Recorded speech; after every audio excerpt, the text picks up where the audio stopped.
안녕하세요, 사무엘입니다. 오늘은 창세기 50장 묵상인데요. 창세기 50장에서는 이제 야곱이 죽게 됩니다. 50장 1절에 보면 요셉이 그의 아버지 얼굴에 구부려 울며 입맞추고 라고 적혀 있어요. 몸을 구부려서 울며 입맞췄다는 것은 요셉이 아버지의 죽음이 어떠하였는지를 나타내주는 짧은 문장이라고 생각을 합니다. 이 문장을 읽으면 요셉이 아버지를 얼마나 사랑하고 또 그의 죽음을 얼마나 안타까워했는지를, 그리고 그 요셉이 갖고 있던 아버지의 애정을 잘 표현해 주고 있는 문장이라고 생각을 합니다. 요셉은 아버지를 사랑했고 또 극진히 모셨던 것 같아요. 그리고 요셉의 아버지 야곱이 죽자 온 애굽이 이 야곱을 위해서 예의를 갖추어서 장례를 치르게 되는데요. 총 70일에 걸쳐서 장례를 치루었다고 이렇게 나오고 있습니다.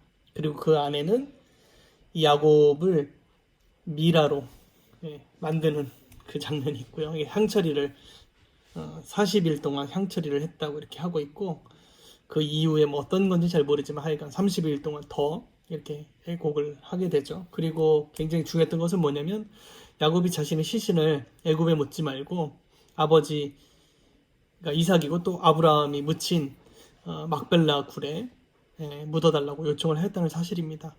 이것은 뭐 돌아볼 것도 없이 하나님께서 아브라함을 통해서 주기로 하신 그 땅에 자신이 반드시 묻혀야 한다라고 생각했고, 그것이 하나님의 뜻이라고 여겼기 때문에 그것을 묻어달라고 한 것이고, 그러한 사실들을 모세오경에서는 이제 적고 있는 것이죠.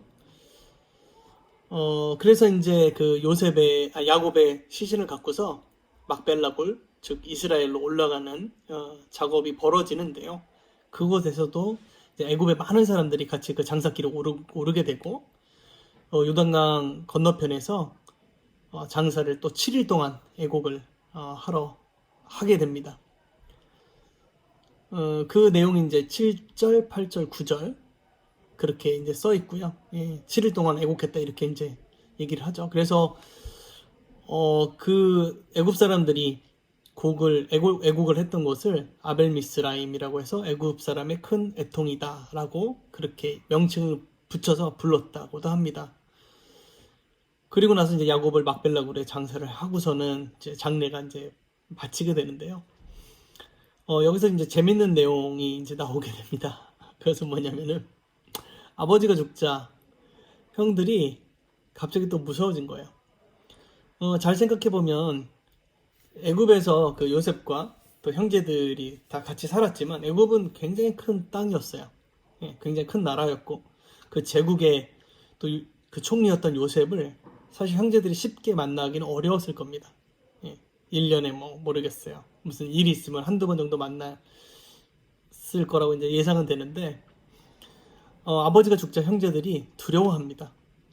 15절 보면은 요셉의 형제들이 그들의 아버지가 죽음을 보고 요셉이 혹시 우리를 미워하여 우리가 그에게 행한 모든 악을 다 갚지 아니할까 하고, 그러니까 엄청나게 뭐를 잘못을 많이 했던 것 같아요. 그러니까 요셉을 팔아먹은 거 외에도 굉장히 하여간 뭐 많이 미워했던 것 같은데, 어쨌든 간에 그런 이제 두려움에 사로잡히게 되죠. 그리고서는 형제들이 요셉에게 편지를 보냅니다. 전가를 이제 보내죠. 그리고 나서 뭐라고 얘기를 하냐면은 내 형이 내게 악을 행하였을지라도 이제 바라건대 그들의 허물과 죄를 용서하셨나니 당신의 아버지 하나님의 종들인 우리 죄를 이제 용서하소서라고 이렇게 얘기하는 거죠. 그러니까 소위 말해서 우리를 용서해달라, 이제 이런 내용입니다. 근데 요셉이요, 그 편지를 받아들고서는 어떤 행동을 하냐면은 17절에 그에게 하는 말을 들을 때에 울었더라 라고 이렇게 적혀 있어요. 요셉이 왜 울었을까요?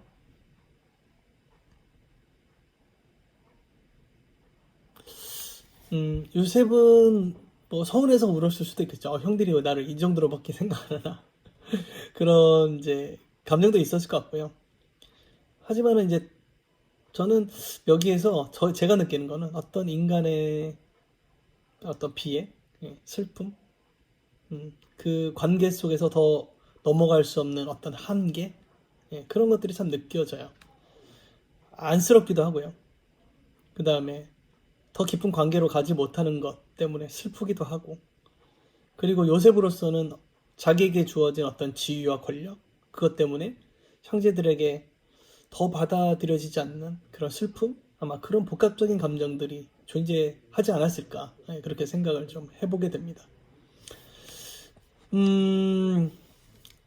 형들은 이제 그리고 또 요셉한테 와서는 엎드려서 우리는 당신의 종입니다 라고 하면서 굉장히 두려워하면서 이제 용서를 구하는데요.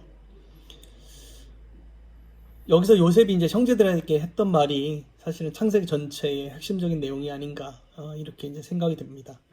요셉은 뭐라고 하냐면은, 요셉이 그들에게 이르되 두려워하지 마소서, 내가 하나님을 대신하겠습니까? 내가 하나님을 대신하겠습니까? 하나님이 의도하고 하셨던 것, 하나님이 계획하셨던 것, 그것이 우리 인생의 주인이지, 나의 사사로운 감정과 또 나의 어떤 복수심, 미움이 그것을 대신하겠습니까? 라고 얘기하죠.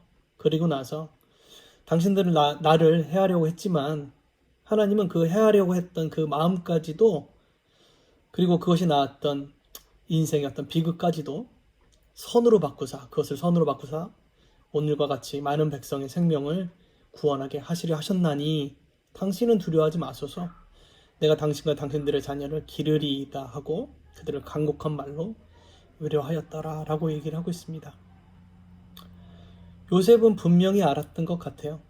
인생의 주인이 누구이시고 인생을 이끌어 가시는 분이 누구이시며 우리 인생이 어떠해야 하는지에 대한 명확한 이해를 하고 있었다고 생각합니다. 반면에 형제들은 여전히 안타깝게도 사람에게 매여 있고 사람을 두려워하면서 그 사람에게 절을 하는 그런 모습을 보이게 됩니다. 물론 잘못 사과해야죠. 용서받아야 되지만 더 중요한 것은 하나님께서 그 모든 것들을 이끌어 가셨고 은혜를 주셨다는 사실에 주목하여야 하는데, 형제들은 그러지 못했고 요셉은 그러했던 것이라고 보여집니다.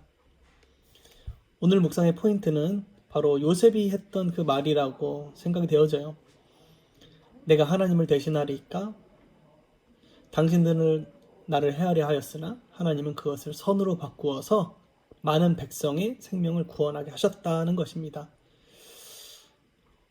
우리 인생은 여전히 또 실수가 많고 또 사람에게 잘못하고 또 우리가 지은 죄로 인해서 죄책감을 경험하지만 우리가 느끼는 그 모든 죄악들보다 더 크신 하나님께서 우리의 인생을 바꿔주시고 우리의 잘못까지도 극복하시면서 우리로 하여금 그것이 다른 사람에게 재앙이 되지 않고 오히려 복이 되게 하시는 그 하나님을 바라봐야 하겠습니다.